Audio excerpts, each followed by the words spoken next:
Jamás un pueblo tuvo cosas tan sagradas que defender, ni convicciones tan profundas por las cuales luchar.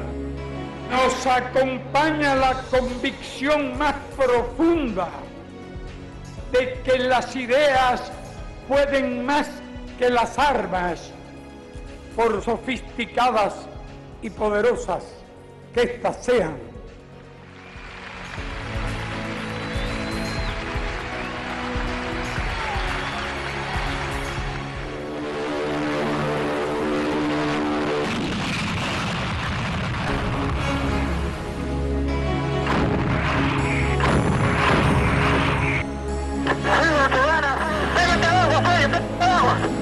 ¿Hasta dónde son capaces?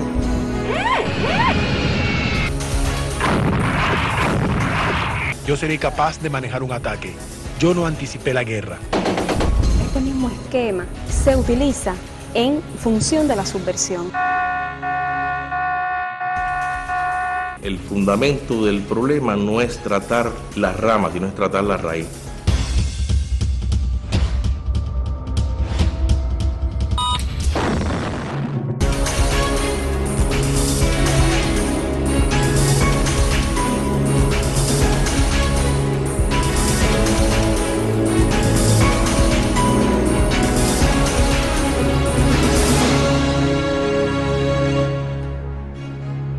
A partir de la aprobación del Plan Bush en el 2004, el gobierno norteamericano recrudece la estrategia de subversión contra Cuba, sustentada en el uso de las nuevas tecnologías de la información y las comunicaciones. Esta no solo ha involucrado a personas, agencias y servicios especiales, sino también algunas organizaciones no gubernamentales con diferentes fachadas para la realización de sus propósitos.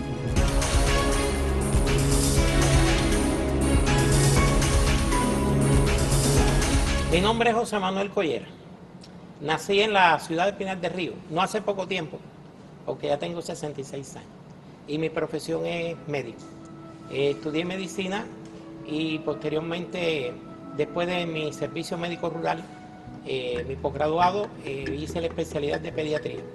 Y dentro de la pediatría, pues me dediqué especialmente a la cardiología infantil y a los cuidados intensivos pediátricos.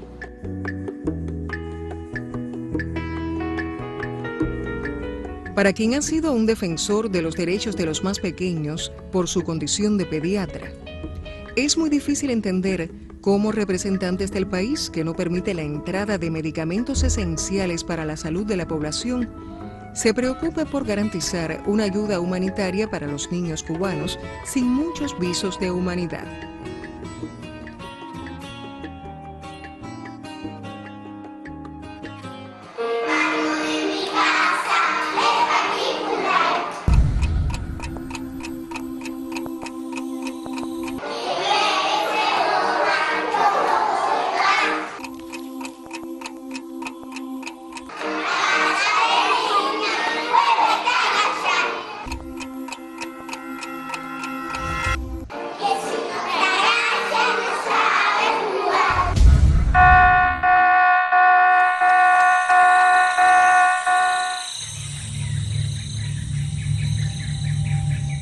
¿Hasta dónde son capaces? Ay, ay, ay.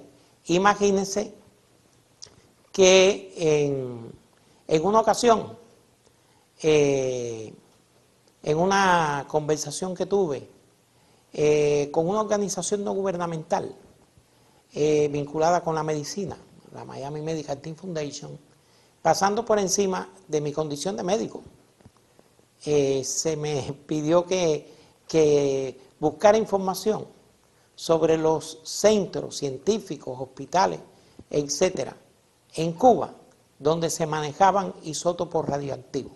Los isótopos radioactivos tienen dos formas de verse así en el uso de la oncología, en diagnóstico y en tratamiento. En el diagnóstico, en el departamento de medicina nuclear, y en tratamiento, en el departamento de radioterapia, tanto en el orden de curación como en el orden de paliación de algunos de los síntomas. Nosotros tenemos las normas de protección radiológica bien rígidas en función de garantizar la seguridad de nuestros pacientes que tienen la necesidad de utilizar estos radioisótopos.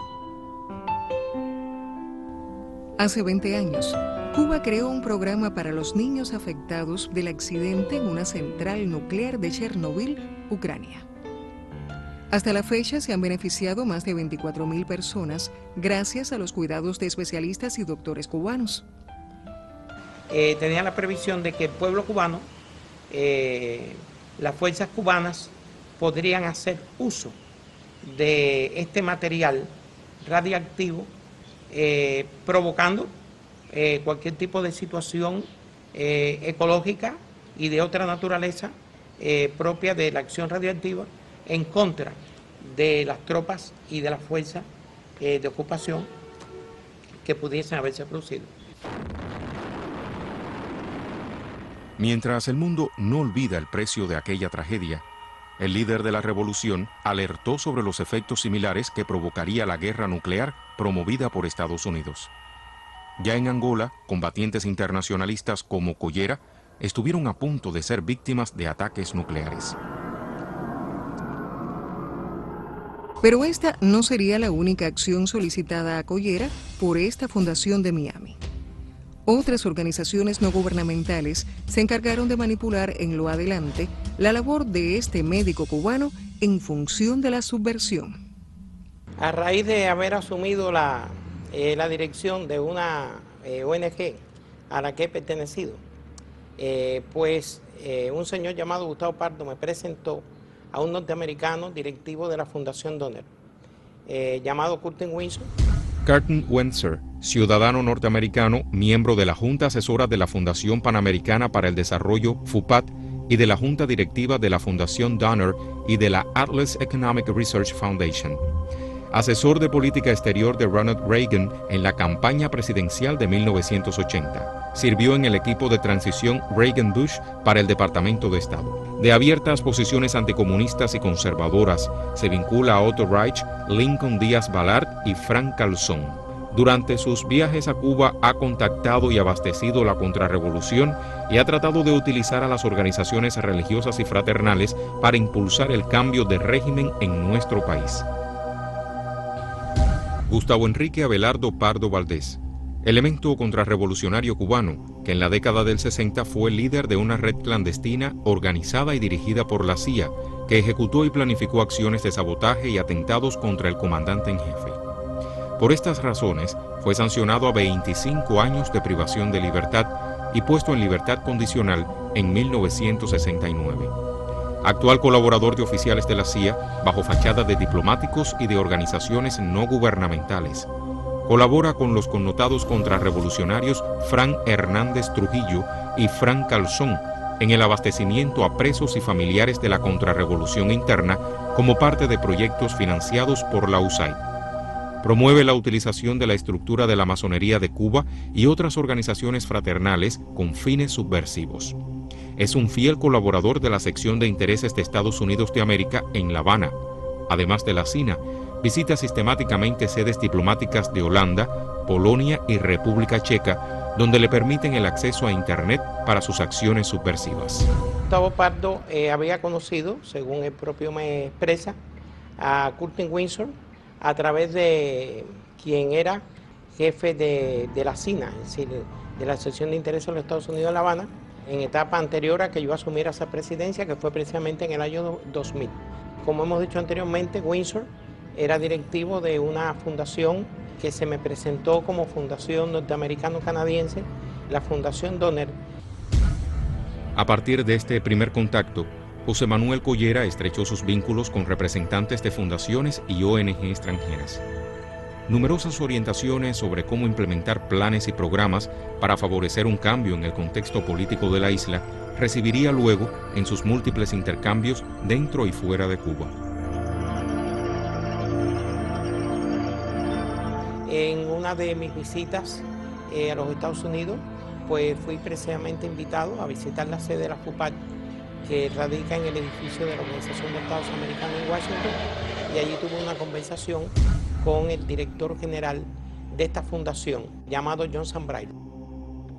La Fundación Panamericana para el Desarrollo, ONG creada en 1962, afiliada a la Organización de Estados Americanos. Es una de las principales entidades receptoras de fondos de la USAID para el desarrollo de proyectos subversivos con la finalidad de provocar un cambio de régimen en nuestra isla. Mark Wachtenheim es el director del programa Cuba de esa ONG, dirigido a fortalecer y entrenar a grupos y líderes que simpatizan con el gobierno de los Estados Unidos. Directivos de esa organización han participado en actividades anticubanas, realizando manifestaciones públicas en contra de nuestro sistema y nuestros dirigentes. De hecho, la FUPAD figura como una de las organizaciones, las mayores receptoras de fondos tanto de la USAID como de la ANET, y además algo muy interesante en la manera de actuar de esta fundación es en que ha diversificado los proyectos que intenta materializar en nuestro país, lo cual va desde la influencia en sectores como la juventud, los artistas, los académicos, hasta la conformación de proyectos con el empleo de las modernas tecnologías de la información y las comunicaciones. Yo creo que estamos hablando de una organización que no solo está actuando de manera activa, sino también de manera diversa y de manera bastante agresiva en función de la consecución de los objetivos del gobierno de los Estados Unidos en relación con Cuba. El planteamiento fue que se debería organizar toda una estructura para la etapa post-Castro en Cuba y consideraron que sería muy conveniente que yo organizara toda una red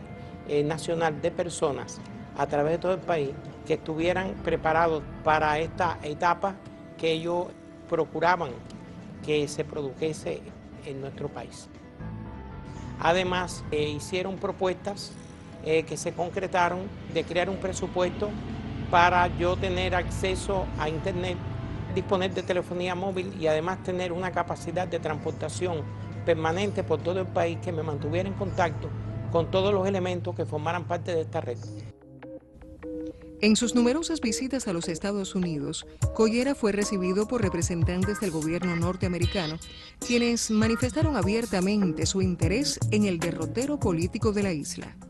En algunos casos fueron conversaciones dentro de organismos muy significativos como es el propio Departamento de Estado de los Estados Unidos, el Consejo de Seguridad Nacional con sede en la Casa Blanca en Washington, funcionarios del Departamento de Estado, de un perfil muy bien definido en oposición ya no solo a la Revolución Cubana, sino a la política de liberación nacional de los pueblos latinoamericanos. Por ejemplo, tuve una conversación con Otto Reich en la casa de Curtin Windsor. El objetivo principal de la conversación era discutir conmigo las posibilidades de, dadas mis relaciones con funcionarios y dirigentes en Venezuela y otros países latinoamericanos, procurar hacer uso de la influencia que yo pudiera ejercer en mis relaciones con estos funcionarios. Se mostró muy preocupado y así lo hizo saber por lo que él llamó el eje de relación política entre Venezuela y Cuba. Me llamó la atención y no se puede dejar de destacar que Otto Reich me hace referencia a otra persona en Cuba y me dice que esa persona, cuyo nombre es Gustavo Pardo, le había hecho saber que dado un cambio y llegado a esa etapa, conocida por ellos como etapa post-Castro, lo que se requería en Cuba sería una intervención militar de los Estados Unidos. Pero esta pretensión no es novedosa.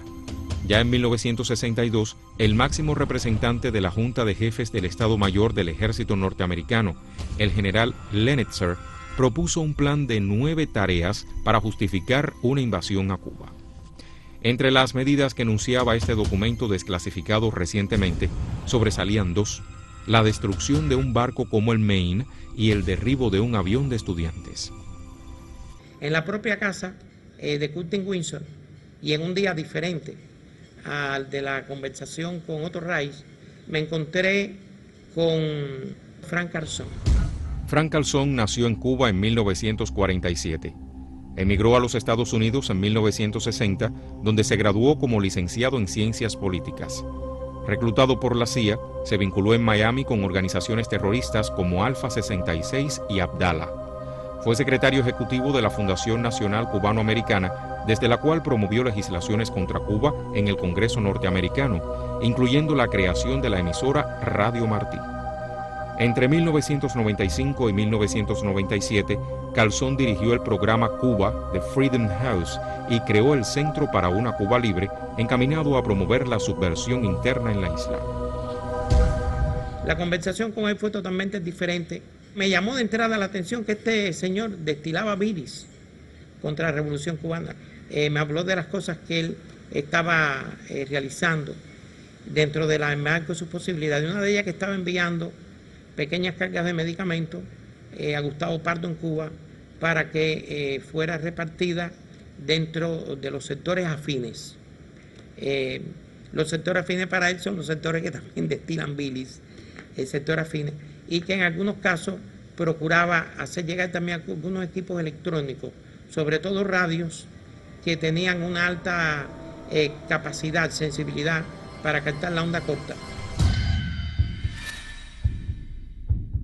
Rogelio Pardón me fue presentado por Curtin Windsor como un general de 3 estrellas, quien se ocupaba en el Departamento de Defensa de la política para América Latina. Él decía que naturalmente hay un plan en el Departamento de Defensa para Cuba en la etapa post-Castro. Hay una fundación con sede en Washington, que es la Atlas Economic Research Foundation, que según me explicó el propio Mark Westenheim, con quien asistí a un panel organizado por esta Fundación Atlas Economic, es uno de los tanques de pensamiento del Departamento de Estado de los Estados Unidos. Lo que se trató específicamente era sobre la capacidad de estadista, sobre la capacidad de gobernante y el liderazgo que podría ejercer en Cuba el compañero Raúl, puesto que ya se había producido la sustitución motivada por la enfermedad del comandante en jefe. Cuba mantiene proyectos de cooperación con numerosas organizaciones no gubernamentales que muestran su apoyo al desarrollo económico y social de la nación bajo el principio de la no injerencia.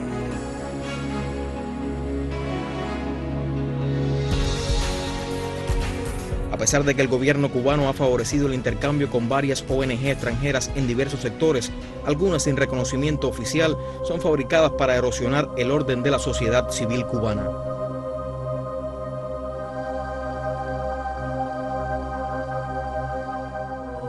Fue llevado a un lugar propiedad de un funcionario de alto nivel de esta asociación llamado Manuel Alzugaray, donde me mostraron toda una serie de diapositivas relacionados con el llamado Plan Bush.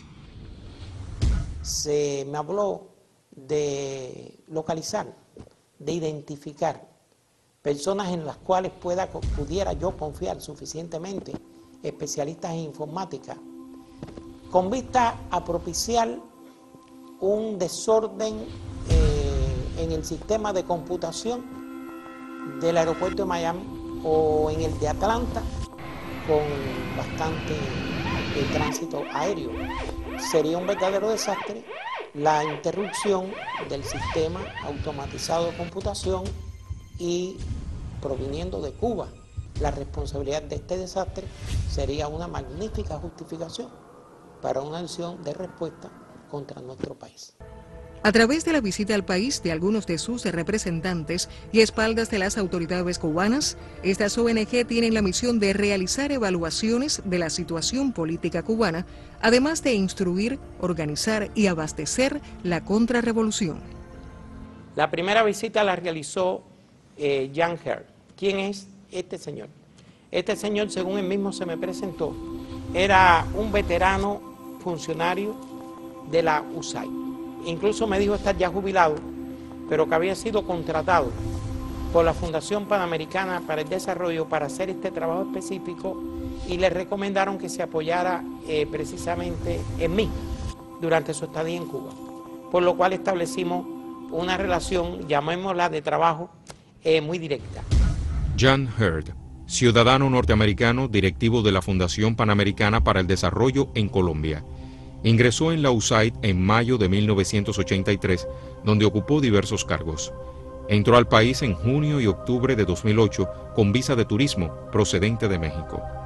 En estas visitas contactó y abasteció a elementos contrarrevolucionarios radicados en el país, así como realizó acciones de búsqueda de información sobre nuestra actualidad política y social. La misión que le dio la Fundación Panamericana para el Desarrollo: identificar los sectores cubanos a través de los cuales se pudiese instrumentar las acciones necesarias para la etapa post-Castro. Que voy a trabajar todo lo que pueda, incluso voy a asistir a sociedades culturales. Por eso es bueno tener un poquito de dinero para tener atenciones, porque voy a ir aquí a sociedades culturales y voy a tratar de moverme también en el mundo diplomático. Entonces visitó sitios, visitó personas, algunas de ellas vinculadas a organizaciones no gubernamentales y otras muy vinculadas a los sectores de la disidencia, de la oposición, sectores contrarrevolucionarios cubanos. En una segunda visita, que vino acompañado de un colombiano llamado Héctor Cortés. Héctor Cortés Castellanos, ciudadano colombiano, exoficial de las Fuerzas Armadas de Colombia, experto en logísticas, comunicaciones, informática y seguridad. Trabaja para la Fundación Panamericana para el Desarrollo en Colombia. Entró al país con visa de turismo en octubre de 2008, procedente de México, junto al emisario John Hurd. Ellos visitaron a disidentes en los cuales me expresaron que tenían una gran confianza respecto a sus posibilidades presentes y de futuro, específicamente Raúl Capote y Dagoberto Valdés.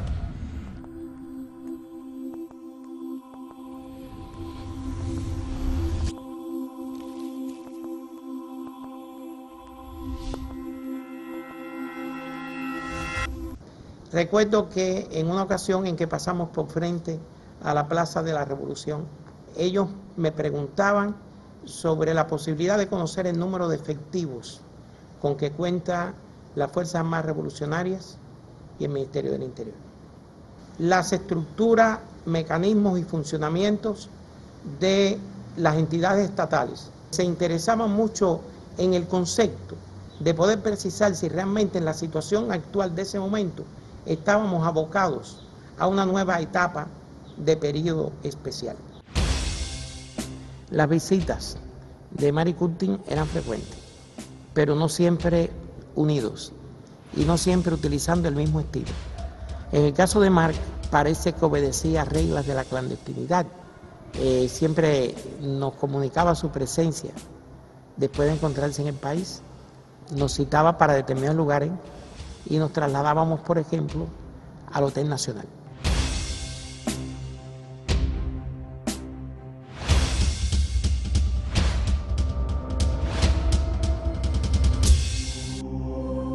Otras de las organizaciones no gubernamentales que escudan su esencia subversiva a través de una supuesta ayuda humanitaria es EcoCube. Según su página web, la misión de esta ONG es reducir el sufrimiento de los grupos más indefensos en el mundo mediante el apoyo a las iglesias. Sin embargo, EcoCube se menciona en el Plan Bush como una de las organizaciones que pudiera participar durante la pretendida transición hacia la democracia en la isla. Esta es una organización que se ha propuesto, entre otros temas, el fomento de la propiedad privada, por supuesto, sobre la base de los intereses de la libre empresa, del libre mercado, que también ha intentado crear redes paralelas dentro del país para hacer llegar a diferentes sectores de nuestra sociedad suministros médicos y alimenticios. Desde el 2005 se conoce que EcoCube recibió fondos de la USAID para asistir de forma irrisoria la alimentación de niños cubanos.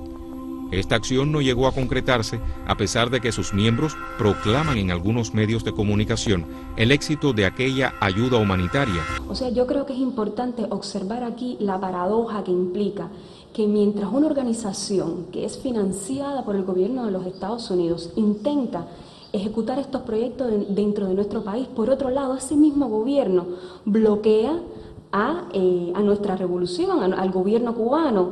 En una carta del director de EcoCube, Cheo Baboon, dirigida al jefe de la CINA, Michael Parley, se evidencian los vínculos de esta ONG con el gobierno de los Estados Unidos y su posición abiertamente contrarrevolucionaria.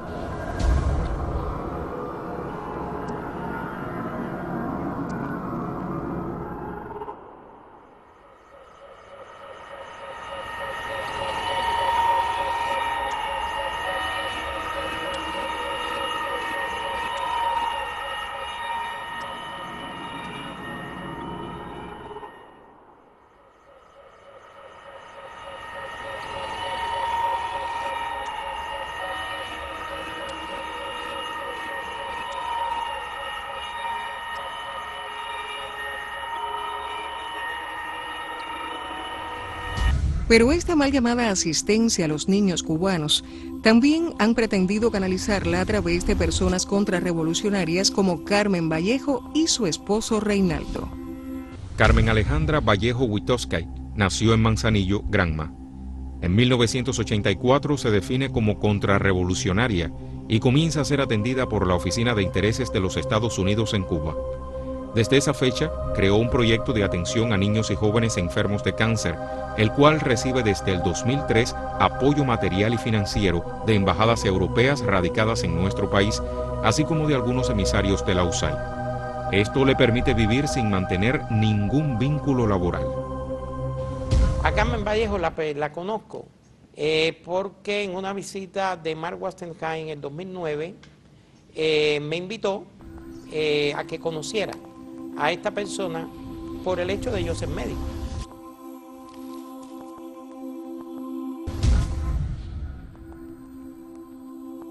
Pero que me llama mucho la atención que esa ayuda y esas actividades son del conocimiento y quizás del control de la CINA, que no sé qué por relación pueda tener una sección de intereses de un país en otro para cuestiones consulares y diplomáticas con programas de esta naturaleza que realizan personas vinculadas a la Fundación Panamericana para el Desarrollo. Oigo. Buenos días.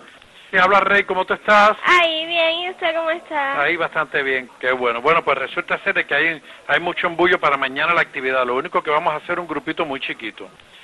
Son actividades que se hacen mucho en muchas partes, ¿tú me entiendes? Ese fregar los carros y todo eso. No, tenemos la alcancía, Carmen la preparó y todo lo que se recoja es para nosotros poder, ¿tú me entiendes?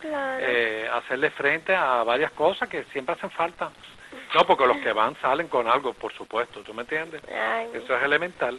Ay, qué lindo. ¿Tú me entiendes? Claro y todo esto se puede hacer gracias a las ayudas que nos dan personas que entienden nuestro trabajo. Ajá, porque no hay otra manera.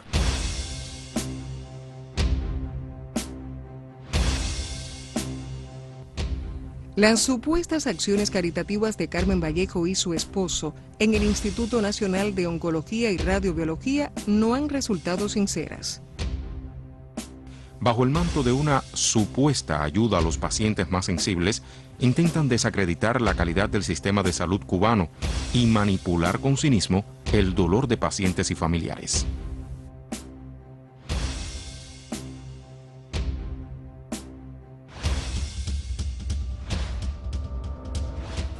Enjoy being with other people. It's nice, it's special. It's exceptional, but it's nonetheless enjoyable when they do it. Yo creo que eso es una actitud hipócrita totalmente, puesto que el fundamento del problema no es tratar las ramas, sino es tratar la raíz. Sí, ella ha estado tratando de inducir algún tipo de regalo, algún tipo de cosa a través de la CINA para desvirtuar un poco lo que es lo elemental, que es el tratamiento, el diagnóstico apropiado de ese niño, que en cualquier parte del mundo nadie lo puede hacer por lo costoso que es, y el Estado cubano sí implica y hace todo lo que haya que hacer en función de ese problema. Yo no creo que dando un quesito o dando un televisor o llevando a los niños un día a la playa por alguna de estas organizaciones se resuelva el problema fundamental. El problema fundamental es tener el medicamento en el momento, tener el diagnóstico en el momento y poder tratar al niño con toda la garantía que implica un tratamiento complejo como este. Me llevaron a ver muy claramente que se procuraba sacar una ventaja ideológica de esta atención, digamos, paralela, o yo hasta podría decir subterránea, En Cuba hay aproximadamente de 300 a 400 niños con cáncer nuevos por año. Por ejemplo, una enfermedad, un linfoma de Hodgkin, en un tratamiento completo para un niño cuesta alrededor de $150.000. Pero si vamos a otra patología un poco más compleja, como un glioblastoma multiforme, un tumor cerebral, el tratamiento integral cuesta alrededor de $500,000 o más. Y en nuestro país, estos niños se les da la prioridad establecida y se le pone el tratamiento que lleva siempre.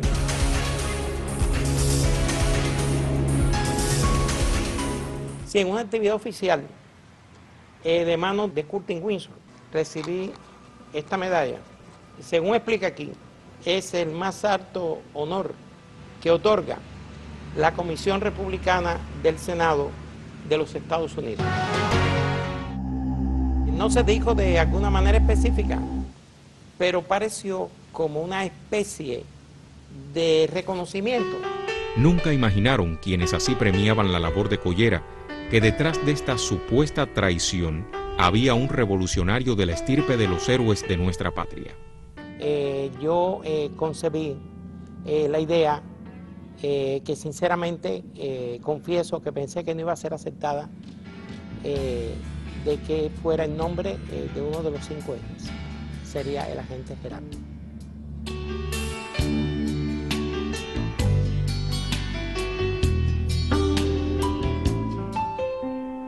Mientras personas tratan de tergiversar la esencia de los programas de salud creados por la revolución, médicos como José Manuel Collera velan por la vida de los más pequeños. Aun cuando organizaciones no gubernamentales anticubanas trataron de manipularlo para destruir el legado histórico de un pueblo, el patriotismo del agente Gerardo y la convicción de sus ideas le llevaron siempre a actuar en defensa de su patria. Realmente yo estoy convencido que he defendido un principio básico de la institución, y es respetar las leyes, el orden jurídico y la lealtad a la patria de la institución en cualquier lugar del mundo donde se encuentre. Los próceres de la independencia de Cuba, el concepto de formación de nuestra nacionalidad está muy vinculado con la masonería.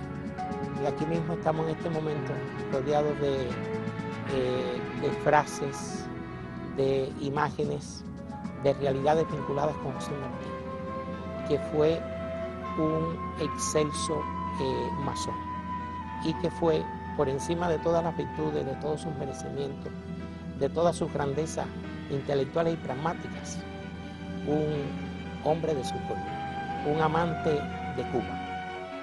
Y creo que ninguno de nosotros puede faltar al principio y al deber de defender por encima de todas las cosas a su patria.